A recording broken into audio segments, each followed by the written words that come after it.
Where I grew up, winter outages weren't unusual. The combination of the heavy snow, ice on the lines, and wind bringing trees down. Like everyone else in my area, I was prepared for such instances. I had flashlights and a battery radio. Losing power for a few hours was just part of living there, especially in the wintertime. On this particular night, it was around 8:40 p.m. when everything shut off at once. The whole house went dark and quiet within a second. I was living alone in a small rental house just outside of town. It was nothing fancy. It was one story with an unfinished basement. It was surrounded by woods on both sides, and the nearest neighbor was on the other side of the trees. It even felt isolated during the daytime, let alone a power outage where everything went black. I checked my phone. No service. Not uncommon during storms. It was normal for the cell lines to cut out. Outside, the wind had picked up. Snow blew sideways across the yard, scraping softly against the siding. I lit a couple candles and sat in the living room, listening. Even in the darkness with only the candles lit, it was kind of peaceful. I don't know how to describe it really. About 20 minutes later, I heard a knock. There were 2 firm taps on the front door. That surprised me. Most people didn't go out during outages unless they absolutely had to. I stood a few feet back and asked, "Who is it?" A man answered, "Power company." That didn't sit right. Crews didn't go door to door during storms. I asked what he needed. "Just checking which houses are still occupied," he said, trying to prioritize. I still didn't open the door. I told him I had already reported the outage. He paused, then said, "All right," and walked away. I watched through the window as his flashlight beam moved across the yard, then disappeared into the trees. It was super weird, but I tried to forget about it. An hour passed, and the house was getting much colder. I layered up and moved to the couch, wrapped in blankets, kicking myself for not having an actual generator. Around 10 p.m., I heard footsteps on the porch again. This time, the knock came from the back door. I didn't answer. No one ever comes to the back door. After a moment, the handle turned. Fortunately, it was locked. The person on the other side didn't force it. They just tried once and then stepped away. I stayed completely still until I was sure that they were gone. I considered calling someone, but without service, there wasn't much I could do, so I just waited. Around 11, I heard a vehicle outside. I peeked through the curtains and saw a pickup truck sat at the end of my driveway with its headlights off. After a minute, it backed up and left. The power came back shortly after midnight. Finally, the house started warming up again. I was exhausted and was able to get some sleep. However, I was dreading hearing another knock or sound that wasn't snow. The next morning, the local utility company posted an online update. The outage had been caused by a down line that was fixed by 11:45 p.m. They also included a warning. Residents are reminded that utility workers will never knock on doors during outages. That caught my attention. I guess I wasn't the only one who had heard someone knock on their door claiming to be from the power company. Later that day, a sheriff's deputy knocked on my door. This time, it was loud and unmistakable. He asked if I noticed anyone around my property the night before. I told him everything. He nodded slowly, then asked if I'd mind walking him around the house. In the snow near the back door, there were footprints, 2 sets, one leading up to the door, one leading away toward the tree line. That confirmed that I wasn't just hearing things. The deputy explained what had been happening. During winter outages, someone had been driving rural roads and stopping at houses without lights, knocking and testing on doors, watching who answered and who didn't. If no one responded, he marked the house as unoccupied. If someone answered, he moved on. He hadn't broken into anything yet. That was the part that they found most concerning. A few days later, they caught him. He was pulled over and they found a notebook in his truck. The notebook contained addresses, notes about lighting, generators, dogs, cars and driveways, basically every important detail about people's houses. My address was there as well. Next to it, written in pencil, occupied, alone. I still live in that house. I still lose power from time to time in the winter. But now, when the lights go out, I don't answer the door. I also invested in a quality generator, so that helps. I have never had any other experiences like this since, and hopefully it stays that way as winter approaches.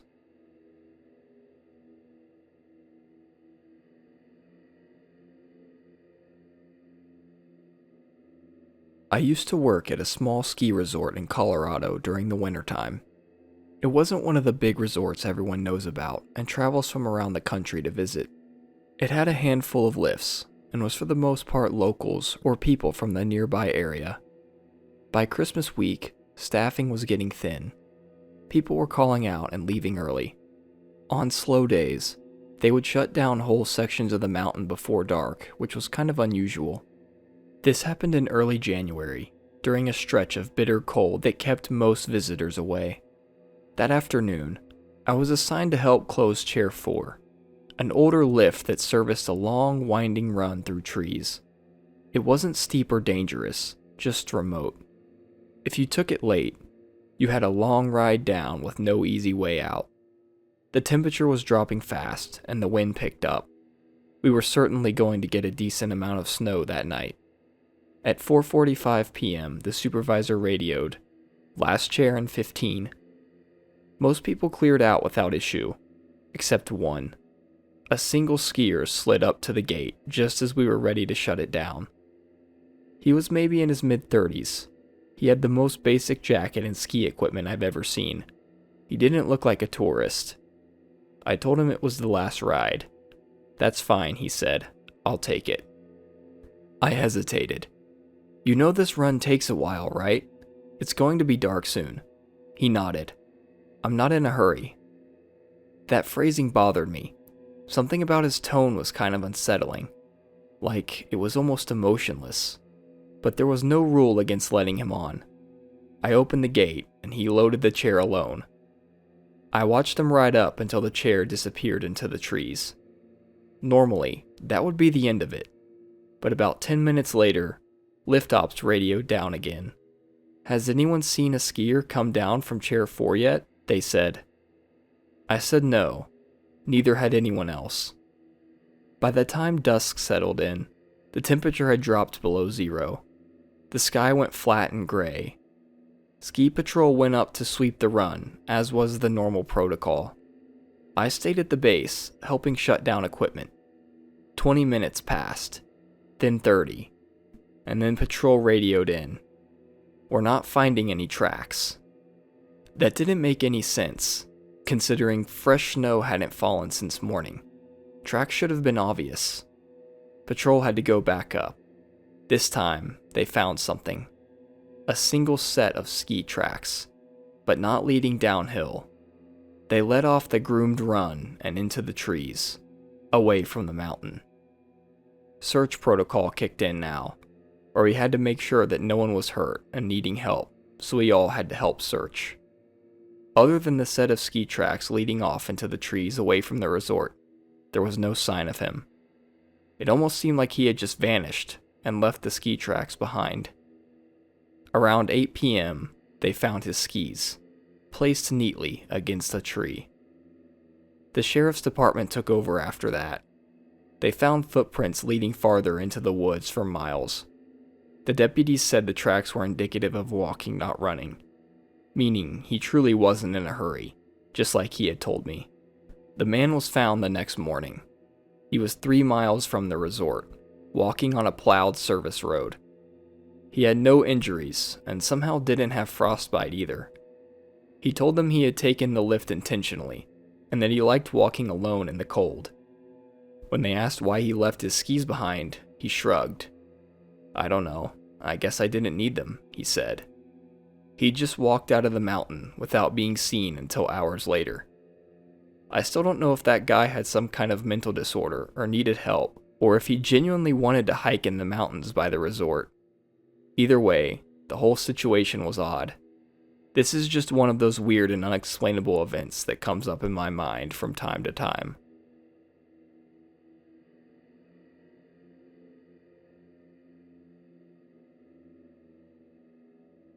I rented the cabin because it was the only one available. That should have been my first warning. Every other place within 50 miles was either booked solid through Christmas or closed for the season. This one popped up last minute though. It was cheap and had no minimum, so I reserved it instantly. The listing description was short. Winter access available, snow tires recommended. I booked it for 3 nights, planning to arrive December 18th and leave before the holiday rush. I just wanted silence, snow, and a break from everything. I got all 3. The road was in worse shape than I expected. It was plowed, technically, but only once, so it didn't do much with snow still coming down. Snow had drifted back over it in places as well, and my tires crunched through the ruts that felt deeper than they looked. Tall pines boxed the road in so tightly, and that was all I could see. The cabin sat alone in a small clearing, smoke drifting lazily from the chimney like someone had been there recently. That actually reassured me. Inside, it was warm.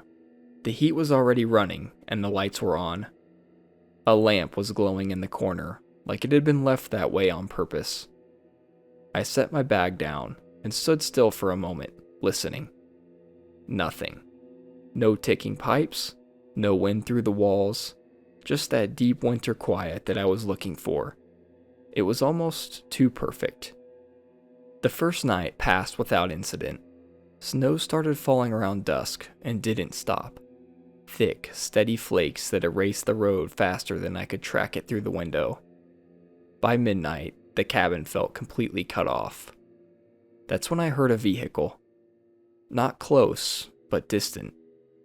There were other houses and cabins scattered along this road, so it wasn't too out of the ordinary. I watched through the front window until headlights appeared between the trees. They stopped just short of the clearing. The car sat there for maybe 30 seconds. Then it shut off and everything went dark.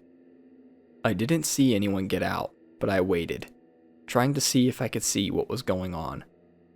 I couldn't see much though. It was way too dark out there. Eventually, I convinced myself it was someone turning around, maybe realizing the road wasn't worth it in the storm.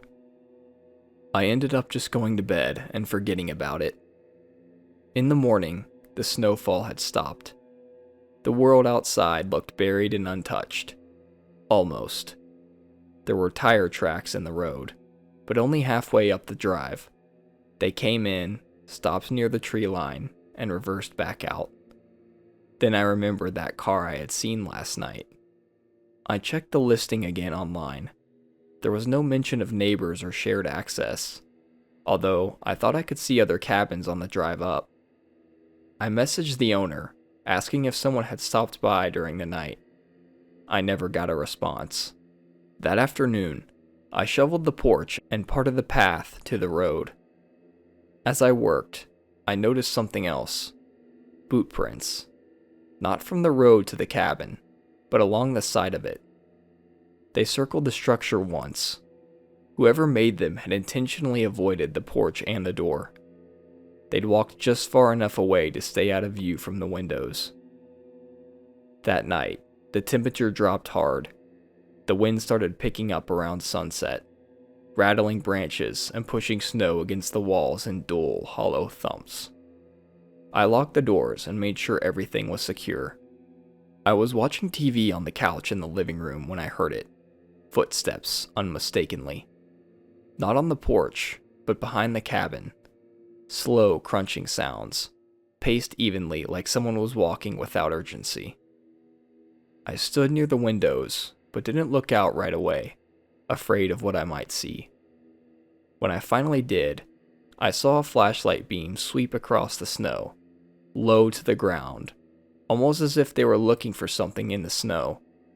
It was too dark to get any distinguishable features, other than it looked like a man.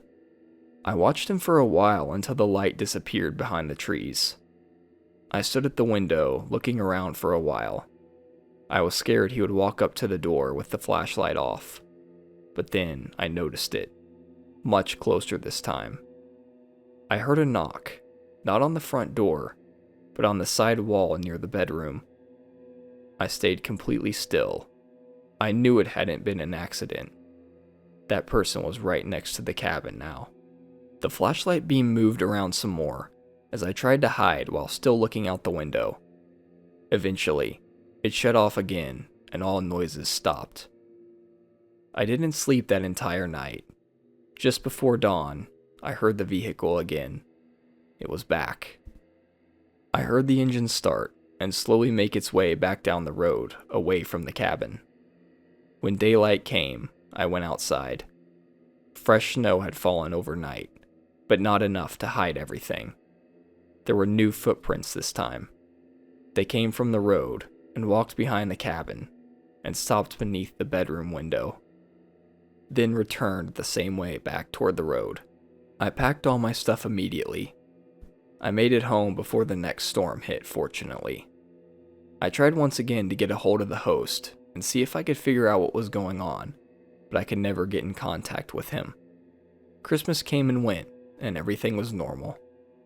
That flashlight I saw in the yard still haunts me in my dreams sometimes, though. Whether it was a neighbor, some random person, or even possibly the cabin owner, I guess I'll never quite know for sure.